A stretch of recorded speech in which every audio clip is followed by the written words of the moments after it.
Hi, everybody. I'm Mary Ellen Slater. I'm the CEO and founder of RepCap and the publisher of Managing Editor. And I am super excited to introduce you today to one of the co-founders and now the CMO of one of the companies that I think has done the most to help us rethink how we think about content and how our audience experiences. And he didn't pay me to say that.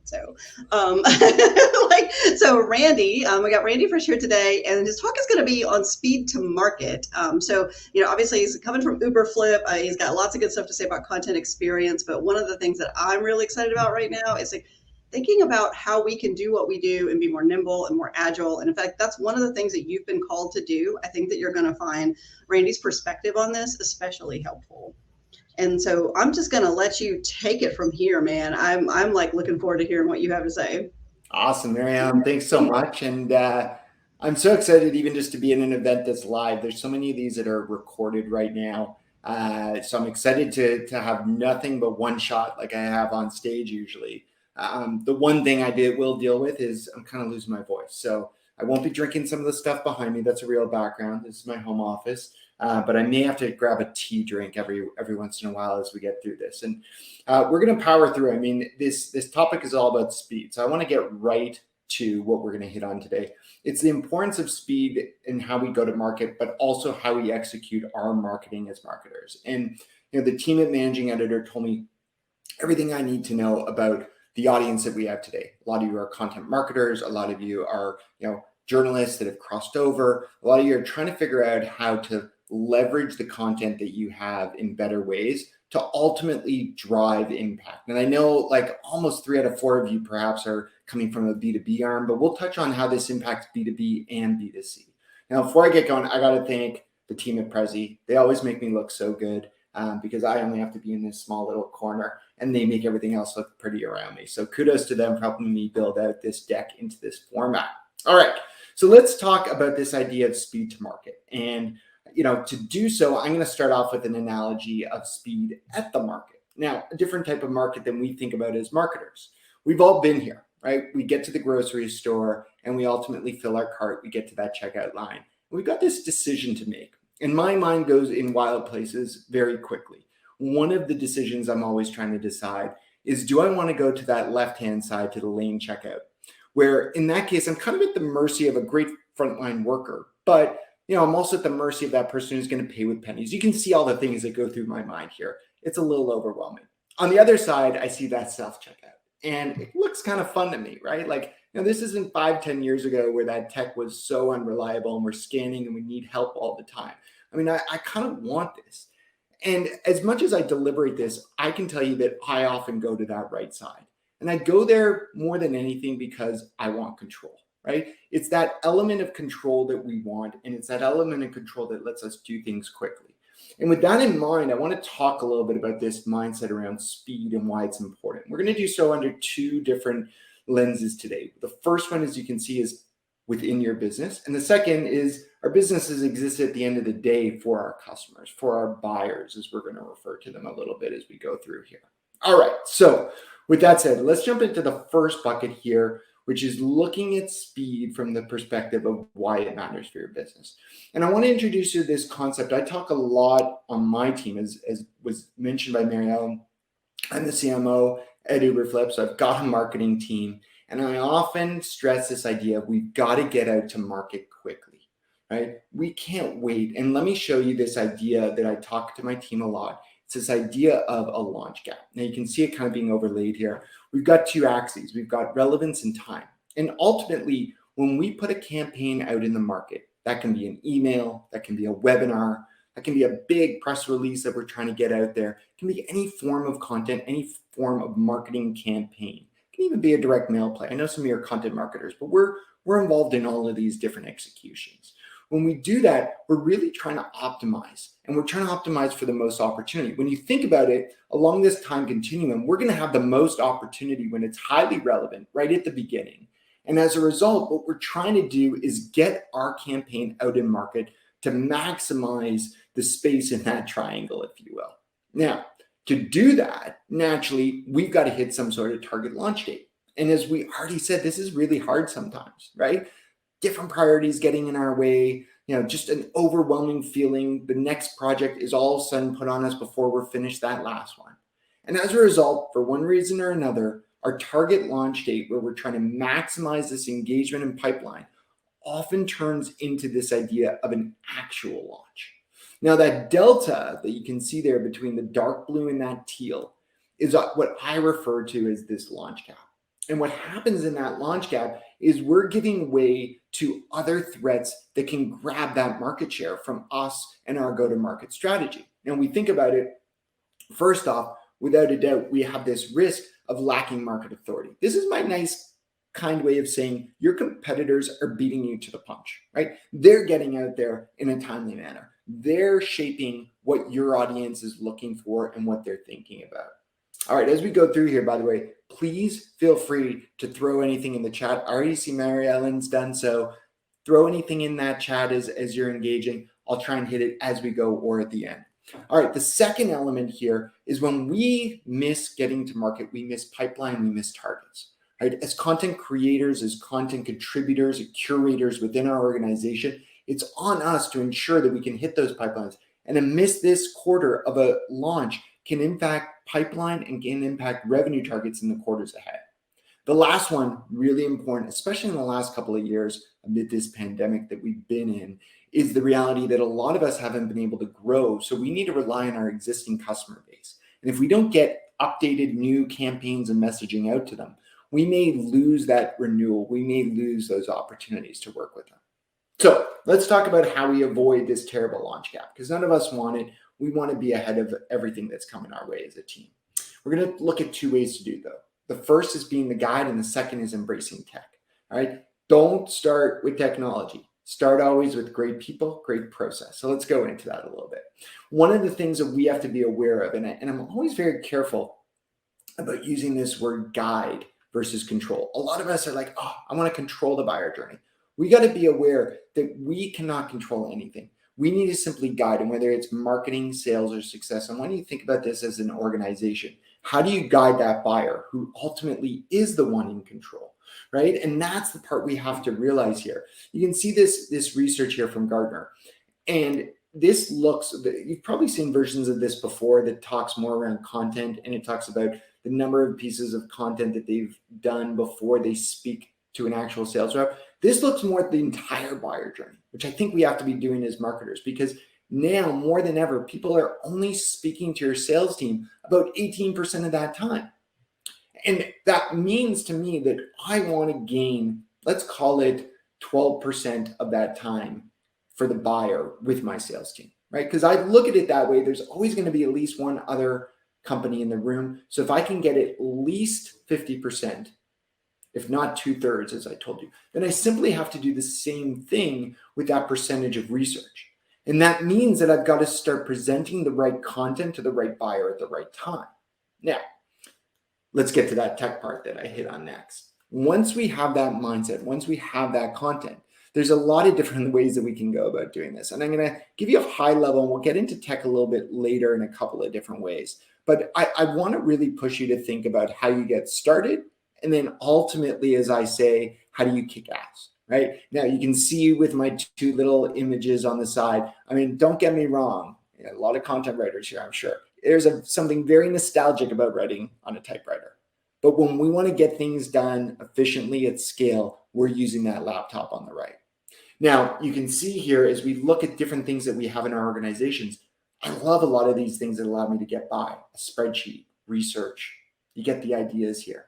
But there's a certain point where we have to look and we have to supplement to take technology to the next level to ultimately think about scaling, right? Spreadsheets are great, but your sales team is going to use a CRM. You're going to use a CRM to help get them that at scale and really connect to that account that you're going after.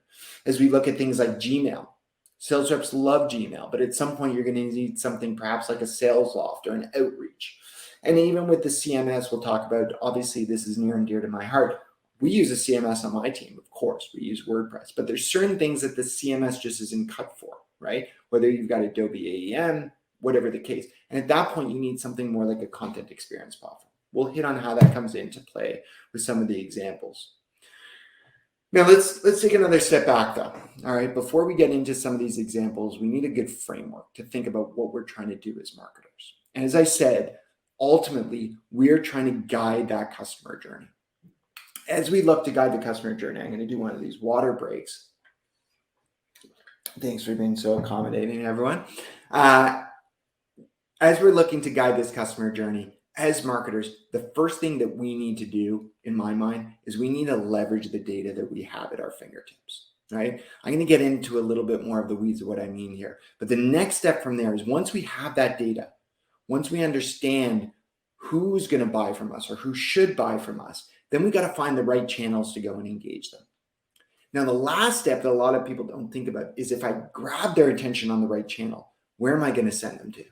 Now, the other language that some of you may use more often in your marketing team is this idea of identify, attract, and engage. That first step is who's going to buy from us, how am I going to grab their attention, and how am I going to keep them around?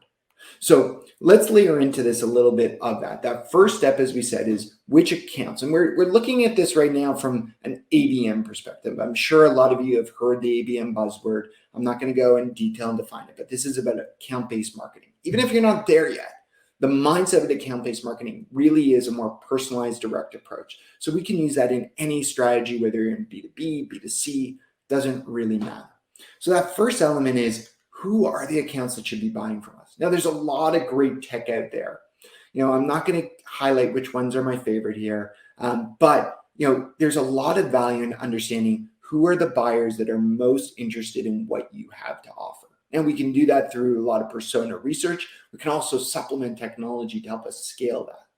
Once we know those buyers and they're living in our CRM and we understand how to attract them through different channels, the next thing we need to do is pick that right channel mix, right? This is where your marketing automation platform really comes into play. This is where solutions like ad plays, emails we talked about already, like a sales loft solution. There's a lot of other competitors to these ones. I'm not telling you again which are my favorites. I'm just giving you examples and encouraging you to think about what mix you need there. Now, the last step, as we said, is let's say I actually grab their attention. Where am I going to send those people? And for that, we're going to actually start to think about, things like our CMS, perhaps we're using landing page technology, or of course, content experience platforms. And that's where Uberflip would fit in. Okay, so I want to put that on hold for a minute. We're going to come back to that in a minute. But to do so, I want to approach this from the other side of the equation. The reason this really matters is not just the things we're trying to do with our team, not the way we're trying to work more efficiently, but who we're trying to do this for, which is ultimately our buyer at the end of the day. All right, so let's all agree, like I said earlier, the customer is in control, not us. And to really bring that to life, let's think about what happens in our own homes, right? You're probably in your home right now, a large majority of you, as you already saw, I'm in my home. And if I look around, I've got Netflix, right? Netflix is going to stream the content I want when I want it, right? If I want to go work out a little later, I jump down to the basement. I can work out when I want on my Peloton. And if I need something delivered, I don't have to worry about the hours of the store. I go into Amazon and I get it when I want. All of these also do so in a way that is so highly personalized that that's what we've come to expect as buyers. And my argument to you is that when I'm researching, when I'm buying a software, a product, a solution, whatever you may be selling to me, I want to research and buy at the pace that I want, not the one that you want. So many of us do these things where we send an email once every week because we're going to nurture them. To me, that's no different than the weekly episode that none of us have patience for anymore, right? We have to evolve and we have to do so as well in a way that is equally personalized. So let's take a look at some of the things that we can do to adapt to the buyer and what's expected on their behalf. Now, we've actually been pretty good at this for a long time. So this isn't anything new. And I want to show you what we've been able to do in the past, note my word, the past there, with some of the face-to-face channels that we would use as marketers. Think of something like an event, not a virtual event, perhaps like this, a call, a dinner, whatever it might be. Now, the first thing we do is we use digital channels, of course, to bring in that buyer, get them over to our side. But ultimately, there's a call to action that brings them to an experience. When we go to an event, there are usually tracks that allow us to really sit in that seat and the event curator is pulling up one speaker after the next so that we don't even want to stand up. Our calls with sales reps are so curated in terms of showing the applications that are right for our business. And as we know, we go to these dinners, they've handpicked the right people to be around you and the topics that are going to work. This is the right mindset. And this is the way we have to start to think about organizing our content. And the reality we have to look at is, as well as we have this down with face-to-face, and as much as we want to be back in person, here we still are, right? We are online, and online is great, but it doesn't afford us some of those same abilities. So we have to be more purposeful about how we make this happen. The way to look at it is we are so heavily invested in digital channels today, and that's not a bad thing, right? Digital really allows us to target people. So I want to take you back to this framework that I provided before around identify, attract, and engage. Now, this is our attract stage, right? We're going to use various different tactics as marketers to grab the attention of our buyers. Now, whatever your mix might be here, the ones you believe in or the ones you're responsible for, I think you'll relate to the fact that we obsess at this level, right? We perfect that ad, the creative, the copy. We really try and work with sales to nail that email they're going to send out. In every one of these, we're obsessing over the delivery on the channel. But what we ignore very often is that every one of these channels has one thing in common. Even though we play with the creative, etc., they all have a CTA, a call to action, right? Take a look at that email. That pink button is where you're telling me, click here, and I'm going to deliver that same degree of personalization that I put into the email for you. But as we know, this is where things often fall short. We're often just sent to this very generic next step with at best one asset and often the same asset regardless of where I'm coming from. What we need to do is think about where you're coming from, what we need to serve, and just as importantly, what needs to be served next. Think back to our Netflix experience. That next piece of content comes up and recommends to me where I need to continue down my journey. Now, I want to tell you that as much as everything I told you is probably very obvious to you, and you're like, yes, that's my expectation as a consumer, there's this big disconnect. And let me explain to you how we actually proved this on my team. We went out about a year ago and we did some research, and we wanted to understand the definition of personalization to buyers and marketers. So let me first show you the findings with buyers. We went out to these buyers and we said, what is most important to you when we talk about personalization? And you can see the top three that they have, very logical. Number one, can you actually solve my problem, right? Not generic, content, but like content that really resonates with me. The second thing is there are kind of these vanity things. Do you know my company name? Do you know the industry I'm from? Now, the interesting thing is we went and we asked, as I said, the exact same question to marketers. And you can see that there's a bit of a disconnect here, right? On that right-hand side, you can see that they're very focused, and we as marketers fall into this trap. We're all very focused on what is your name, what is your company, and what is your industry. The big disconnect is that most important one. Can you actually solve my problem? It's great that you know my name. Well, kind of was, right? Like knowing my first name 10 some years ago, that was pretty damn cool, right? Like Blockbuster would send you emails like that. You're like, how do they know who I am? This big company, stores on every corner in my neighborhood, and they know me. We all know their fate, but now we get these emails where we know you've mail merged my name in. Instead of being like, oh, that's super cool, this big company knows me, we're more like, did I actually sign up for this? Is this what I wanted, right? That's not personalization anymore. The mindset around personalization in this day and age has very much shifted. Now, what we need to be doing is using all that data that I spoke about earlier. We have so much different data pulsing through our organization, pulsing through our CRM and our map and the different solutions that we may be using. The key is getting to that content piece. And let me show you how we do that.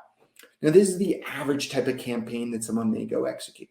On the left, right down here, all right, whoop, there you go, with my finger trying to overlay, we've got your typical ad, right?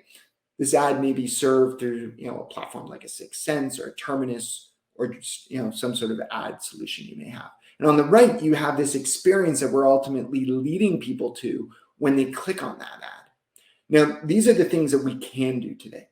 Number one, of course, we can throw in Dan's name.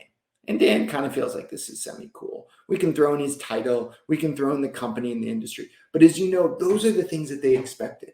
If you don't have those, don't even show up. But really what's going to make the difference, really what's going to allow you to build trust with your buyer is this mindset of having the right content.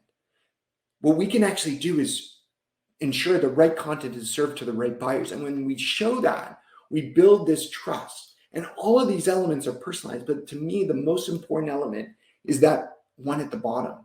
That content is really what differentiates and brings you to that next level. So I'm going to grab a quick drink of water here. At the end of this, I may take a shot, but we're going to get through this with some water. And I want to talk about 4 companies that have actually done this really well. A lot of these examples actually highlight things that have had to be adapted and move quickly through a pandemic. We've all been through this. Many of us are still going through this for our businesses to make sure that we can be relevant. So let me show you this great company called SAI Global. SAI Global was out there in the market right around March 2020 and realized that there was this event that they were going to go run. This event was more one that they were going to attend as a sponsor. And right at the beginning of March, a lot of us had this happen. The event gets canceled. And they realized that everyone's still planned to travel there. Everyone has these days crossed off in their calendar to not take meetings. So they went and they hijacked that week. They did so by running ads on LinkedIn. That's their channel on the left. But more importantly, guiding them to an experience where they could take in this conference content on the fly on their own agenda. The speed at which they got this out was amazing. Again, we all know the world kind of shut down around March 8th, March 10th. And by March 13th, they had this up and running. Some of it was content they created that week. Some of it was content they were surfacing that they knew would be applicable to these buyers who are looking to fill a void. Now, just to show you that framework, identify, attract, engage, they did this with very basic technology that was part of their stack.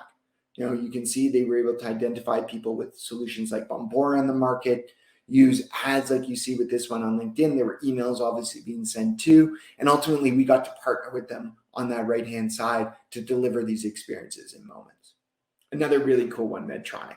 Now, you may not know Medtronic, but you know a lot of what Medtronic does. They build things like diabetes insulin pumps, but the area we got to work with them on this campaign was for ventilators. Now, we all know, again, ventilators, it wasn't a demand issue when this all kicked off, right? We know very well it was more an issue of supporting the ventilation solutions in market. But here was the tricky part. What they used to have is they had these field sales reps, right? Really interesting story. These field sales reps were expected to go into hospitals and help support the clinicians to use these ventilators, because the truth was they weren't used that often, right? Before this entire pandemic took off. So they would sit side by side, but overnight, these field reps were told, sorry, you can't actually come to the hospital. We need to limit the number of people in the hospital to those who need care. But the clinicians were now lost. So they turned to this mindset of how do I communicate as though the rep was there? And they did that by building these dedicated one-to-one pages for each of the hospitals where their products were living. And that way the person could look up and understand what content to run the respirators that were required. But more importantly, they even had call to actions in there that allowed them to connect to that field rep who is now at home waiting there, ready to help. They didn't have to call in and click through multiple channels to get to the right person. Really fascinating use case. Again, they did this by understanding the right buyers, using channels like emails to engage with them, and ultimately ensuring that they serve this great destination at the end. So you're seeing different ways that people do this. I want you to try and take this framework of identify, attract, engage. Now, I showed you an ABM one. I'm going to show you another ABM one, but you can apply this to any go-to-market framework before you get overwhelmed by buzz terms like ABM and acronyms like that. Whether you're very focused on enabling your sales team, more of a traditional demand focus and inbound focus, it's about serving the right content at the right time and adjusting quickly on the fly. I told you I had one more ABM example for you. Great company, speeding through this one a little bit more. They're called Degreed. Now, what Degreed was doing was they were going out to their buyers and they were showing them that they could relate to them more by the type of focus that they had. So they did this not necessarily always even on a one-to-one account perspective, but they also did this based on the type of personas that they were trying to sell to. You can see this was a multi-channel campaign, hitting them off their emails, off ads, off social, everything that was out there. Big impact for them. They were able to generate over $3 million in pipeline from this campaign. Now, another one, just to quickly go through here, because we've got about 5 minutes left together, is TMLT. Now, TMLT also during the pandemic, in their case, they sell an insurance solution to doctors and dentists and things like that. And what they realized in that time was that people needed different messaging depending on who they sold through. In some cases, they sold through direct to these doctors, in some cases through channel partners. So they created this very heavy text-based email because they wanted to be there in the moment, but more importantly, link them to relevant content depending on who they were selling through. Again, you can see some of the ways they managed to put this together. Some of that technology, obviously more proprietary in their case, to the industry they're coming from. Massive win here. They managed to actually increase their retention rate. Their big concern from a customer marketing perspective was, would they lose customers in this time? And in fact, people dug in even deeper because as they heard, they were there for their customers in a meaningful way. And I think that's the thing that we have to take away from this. It's on us as marketers to be there for our buyers when they need us, right? And to do that, we need a way to scale this, right? We can only do this for so many customers, especially when the world changes the way it has in the last couple of years. The best way to think about a framework for this, and we're not going to have time to dig into detail, is to look at the content experience framework. This is something I got to work on over a number of years, worked with a lot of marketers like yourselves to get feedback on it. And it'll walk you through 5 simple steps to think about getting content out in the wild. To be really clear, this is not a framework for how to create great content. This is a framework for how to get the great content you've created into the hands of your buyers through your organization so that they're empowering your buyers at the end of the day. Now, believe it or not, it will help with content creation because you'll start to understand what content's being used and allow you to cycle back to understand what content to create next. Now, as I said, I don't have a lot of time to walk through this, but a couple of great resources for you. One, a slightly controversial book I wrote, but bestseller on Amazon. You can grab it there. And the other is our company. We actually created a certification for content experience. Nothing to do with our software. It's not an upsell approach. It's more so that you understand the distinction between content marketing and content experience. Now, content experience, I've got a whole talk on this where I go really deep into it. But this is one of my favorite quotes, one of my favorite people. She's one of my board members for full disclosure. Alyssa Fink was the CMO of Tableau for 12 years. An amazing story. She joined them. They were doing about 5 million of ARR, 5 million of annual revenue, and scaled them to $1 billion in revenue. I'm not talking $1 billion in value, $1 billion in revenue before they were acquired by Salesforce. And she talks about content experience as creating this mindset where we get people to act. And that's the part I want you to really think about here, is action is what we want from our buyers. And buyers, to take that action, they need that relevant content. And that's the part we need to challenge ourselves on as marketers, is are we responding fast enough? This is the experience that we need to put in front of people. I walked you through that type of expectation. It's no different than the Netflix-like experience. So let me finish where I started. We're at this checkout, right? We got to make that decision. I already told you I go to the right. But guess what? That's actually changed even in the pandemic, because I stopped going to the grocery store. And I realized that there are apps out there making it only easier and more personalized. I'm a big Instacart guy now, right? And not only is Instacart making it easy, but they're actually telling me how much time they saved me as I go through this. That's what we've got to be aware, is our buyers are consumers. Their expectations are being set, and they are not going to wait for you to catch up. You need to bring them speed to marketing. You need to avoid these gaps. And I can't thank you enough for tuning in, being here. It was a great pleasure to be invited to speak to this event, and hope you all focus on content experience. Big thanks again to the Prezi team and the managing editor team. Hey, Marielle. Oh, you're on mute.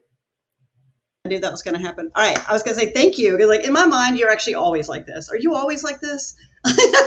Is it always like? Well, usually I got a little bit more voice, but we got through it. We got through Yeah, it. yeah, no, actually, I'm impressed. I'm impressed. I actually thought this was really, really cool. And I think, as everybody's in the comments, amazing presentation. They're grabbing your book now, great stuff. I think this is one of those where it's probably you're going to upload the presentation will be in here. If you guys, as you're thinking about this and what this means for your strategy and how you think about content for 2022, I would highly encourage you to come back and like review this one again. I think this one is one of those where you've got that framework in there, and I think it's worth revisiting when you start thinking about your plans for next year.